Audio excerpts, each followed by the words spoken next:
कति मनकारी हो क्या यो कम्पनीको मान्छे साथीहरू। कोरियाको नयाँ वर्ष आउँदैछ नि त सलनाल, त्यसैको उपलक्ष्यमा बोनस आयो है। बोनस म चाहिँ ह्यान्ड क्यासमा काम गर्छु नि त, अनि एजेन्टले हामीलाई पैसा दिँदैन भनेर यो कम्पनीले चाहिँ हामीलाई यसरी हेर्छु कम्पनीभित्रै काम गरेको ठाउँमा एन्भलपमा राखेर पैसा दिन्छ है।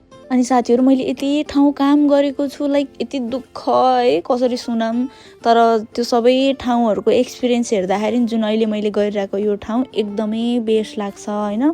यहाँ मेन कुरा त यो साउले हामीलाई यस्तो मजाले काम लगाउँछ, कुनै काम हामीले बाई मिस्टेकली बिगाऱ्यो भने पनि कराउँदैन क्या, अरू ठाउँमा त काँचै खाइदिन्छ।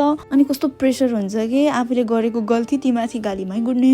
यति हो, काम गर्ने ठाउँमा चाहिँ बेस्ट काम गर्ने इन्भाइरोमेन्ट राम्रो हुनुपर्छ क्या। शरीर त थाक्यो शरीर सँगसँगै दिमाग पनि थाक्यो भने चाहिँ साथीहरू एकदमै गाह्रो हुन्छ है। सो यति भन्दै आज चाहिँ हामीलाई 1 घन्टा अगाडि छुट्टी पनि दिएको थियो। सो खुसी हुँदै घर जाँदैछु। अनि बाई बाई जतिजना पनि कोरियामा बसिसिन्छ उहाँहरू सबैजनालाई ह्याप्पी सलनाल।